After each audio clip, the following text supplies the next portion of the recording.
Vous avez suivi avec moi, lors de mon unboxing prise en main, la sortie de la Versa 3. Vous vous demandez si elle vaut le coup par rapport à sa grande sœur, la Versa 2. Quelles sont les différences? Pourquoi une nouvelle édition? Quelle des deux est intéressante à choisir? C'est ce que nous allons voir dans cette vidéo.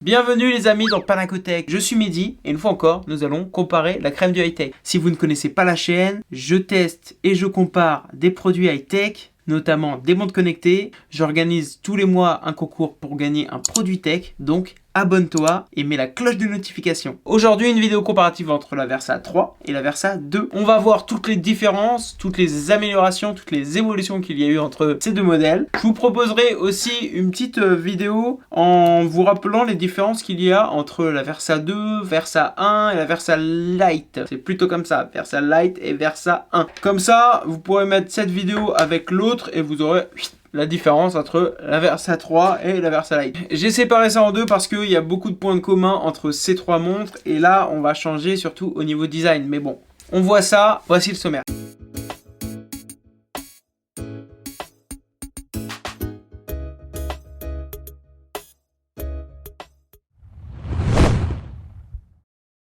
Comme d'habitude, on va commencer par la différence fondamentale, le prix.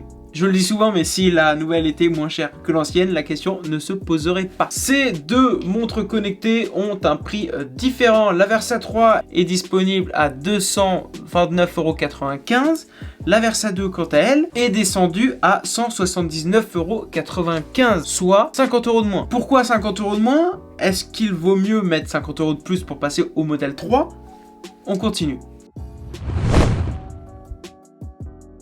On va parler du design parce que pour moi, c'est une vraie évolution au niveau du design. On est vraiment sur quelque chose de nouveau, d'actualisé et de plus 2020. Lorsqu'on met les deux montres à côté, on remarque déjà une chose, c'est pas du tout le même design. Ça reste des montres rectangulaires, je vous l'accorde, mais on voit déjà à première vue que les cadrans ne se ressemblent pas. Pourtant, au niveau de la taille, on est sur deux tailles similaires, 40 par 40 et 12 mm d'épaisseur. C'est la même dimension de cadran, mais on voit bien même au premier coup d'œil que les arrondis ne sont pas les mêmes. La Versa 3 va avoir une forme plus arrondie, un petit peu plus soft, on va dire, plus minimaliste, plus classe que la Versa 2 qui a des bords un peu plus anguleux. Moi, je trouve réellement que ce petit rafraîchissement change vraiment la donne au niveau physique lorsqu'on les voit et c'est plutôt pas mal. La même taille de cadran mais pas la même taille d'écran. On était sur un écran de 1,4 pouces AMOLED sur la Versa 2. On est passé sur un écran de 1,58 pouces, toujours AMOLED, soit une résolution de 300 par 300 pour la Versa 2 et une résolution de 336 par 336. Pour ceux qui se demandent ce que représentent ces 0,18 pouces, ça représente à peu près 4,5 mm. Ce qui représente en millimètres un écran de 25 mm pour la Versa 2 et un écran de 30 mm pour la Versa 3. C'est donc un cinquième en plus. On arrive donc à un ratio de 75%, ratio cadran-écran, alors qu'on était sur un ratio de 62% sur la Versa 2. Déjà, ça vraiment à l'allure, ça change tout. On voit bien ici sur la Versa 2, je sais pas si vous le voyez bien là, que les bordures de l'écran cadran sont beaucoup plus grandes que ce design que presque borderless. Pour continuer sur le design, après l'écran vient les boutons. On est sur un bouton sensoriel sur la Versa 3, c'est-à-dire un faux bouton, la pression que le bouton va détecter, alors qu'ici on est sur un bouton physique où il faut simplement appuyer. À l'arrière, on va avoir aussi deux autres différences. La différence au niveau des bracelets, la technologie de bracelet a changé. Ici, on était sur un bracelet avec une petite languette qu'il fallait enlever. C'était les mêmes bracelets que sur la Fitbit Versa 1 originale et la Fitbit Versa Lite. Alors que sur la Fitbit Versa 3, c'est beaucoup plus simple pour l'enlever parce qu'on n'a pas à aller chercher le petit bitonio. Il suffit juste de le déclipser ici. Je trouve ça vraiment top d'être passé sur ce genre de bracelet. Après, dommage pour moi qui avait la Fitbit Versa 2, je ne vais pas pouvoir utiliser mes anciens, même la Fitbit, je les avais toutes, hein, et je vais pas pouvoir utiliser mes anciens bracelets. Que je trouve aussi un petit peu dommage, c'est la technologie pour refermer le bracelet. Là, il faut le passer au-dessus, fermer, verrouiller et passer comme ça, tac.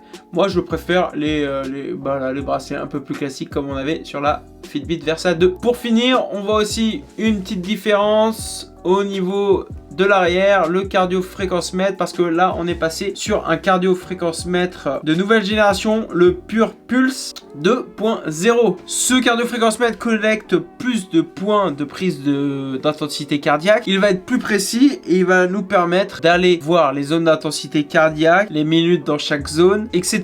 Les autres différences, on les voit pas à vue d'œil, c'est tout pour le design, c'est déjà pas mal. Ça va déjà vous donner un avant-goût de est-ce que je veux un design plus épuré avec un plus grand écran ou non. Maintenant, passons aux caractéristiques techniques. On va parler des différences des caractéristiques techniques. Il y a plus de technologie dans la Versa 3, vous vous le doutez, mais qu'est-ce qu'il y a en plus? Dans la Versa 2, on retrouvait le cardio-fréquence-mètre. Voilà, c'est pas le Pure Pulse 2.0, mais c'était le cardio-fréquence-mètre optique. On a aussi un accéléromètre, un altimètre, la possibilité de capter la SPO2, le capteur de lumière ambiant. Et voilà, au niveau des capteurs, la Versa 3 embarquera déjà en plus le cardio-fréquence-mètre Pure Pulse 2.0, mais elle embarquera aussi un GPS en plus de tout ce qu'il y a déjà dans la Versa 2. On aura donc un meilleur cardio-fréquence-mètre et un GPS inclus, intégré dans cette montre. Pour moi, c'est ce qui manquait vraiment à la Fitbit 2 par rapport à mes activités sportives. Les deux montres sont compatibles iOS et Android.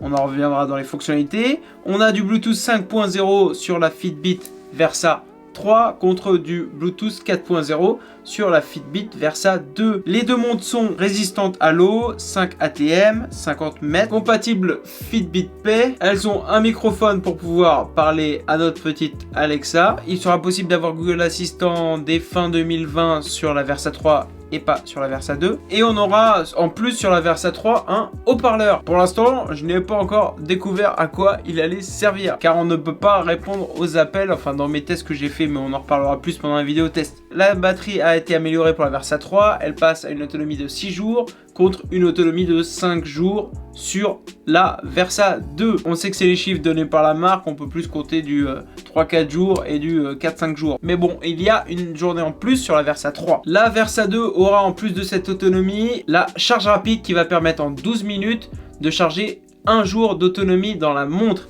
Ça, c'est vraiment pas négligeable. Parlons maintenant des différences dans les fonctionnalités.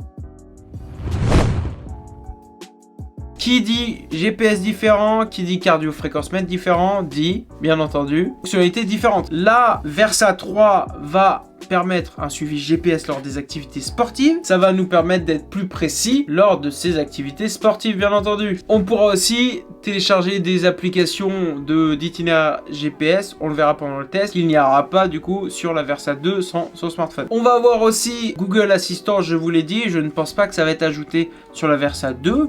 Pourquoi pas lors d'une mise à jour, mais on le verra. Le cardio-fréquence-mètre, en plus du suivi GPS et le suivi cardiaque plus précis, comme je vous l'avais dit, va nous permettre d'avoir nos zones d'intensité cardiaque comme on avait eu sur la charge 4, c'est-à-dire voilà nos minutes dans les zones d'activité cardiaque lors de nos efforts. On retrouvera cette information lors de notre sport, 0 minutes en zone d'activité. Pour information manquante sur la Versa 2, on voit aussi que la fonctionnalité sport a changé de design entre les deux versions. C'était plus simple parce que la technologie de la Versa 3 permet d'avoir beaucoup plus d'informations au niveau sport. Grosso modo, à part ça, on n'a pas vraiment d'autres fonctionnalités en plus. Ça va vraiment se centrer sur le côté sportif, en plus des améliorations techniques qu'on a vues. Alors maintenant, la question c'est laquelle choisir ? Laquelle choisir ? Laquelle personnellement je choisirais ? Moi, personnellement, j'irai pour mon utilisation, c'est comme ça qu'il faut choisir, voir votre utilisation, plus sur la Versa 3. Pourquoi ? Parce que je pratique des sports outdoor. Il me faut, c'est mieux dans mon suivi sportif d'avoir le GPS intégré. C'est ce qui me manquait vraiment sur la Versa 2. C'est pour ça que ce n'était pas ma montre, on va dire, de prédilection lorsque j'allais faire du sport outdoor. Mais là, tout peut changer avec la Versa 3. Le fait d'avoir le GPS en plus et un meilleur cardio-fréquence mètre plus précis qui va me donner mes zones en intensité cardiaque, pour moi c'est parfait. C'est ce qui me fera mettre les 50 € de plus pour avoir ce modèle. Après, à vous de voir, est-ce que les fonctionnalités et les fonctionnalités un peu plus avancées dans le suivi sportif vous intéressent? Sinon, vous pouvez opter pour la Versa 2. Mais aussi, est-ce que le design, le nouveau design de la Versa 3 vous intéresse? Vous la trouvez plus belle? Alors vous pouvez aller sur la Versa 3. Si vous la trouvez pas plus belle, vous pouvez aller sur la Versa 2. Mais pour moi, outre l'aspect physique, le jour en plus d'autonomie qui nous fait aller presque à une semaine d'autonomie, enfin 6 jours, 5, 6 jours, 4, 5, 6 jours en fonction de votre activité, et le GPS intégré en plus du nouveau cardio-fréquence mètre me font choisir la Versa 3. Et aussi la charge rapide qui pour moi est intéressant parce que j'oublie toujours de recharger mes montres. Ça me permettra en quelques minutes, une poignée en 12 minutes, d'avoir un jour d'autonomie en plus. J'espère que cette vidéo vous aura permis de voir un petit peu plus clair entre les différences entre la Versa 2 et la Versa 3. Dans tous les cas, si vous avez apprécié cette vidéo, lâchez un pouce bleu. En attendant la prochaine vidéo, vivez à fond, vivez high tech. Pour être tenu informé du test, on s'abonne, on active la petite cloche de notification. Merci et à bientôt sur ma chaîne.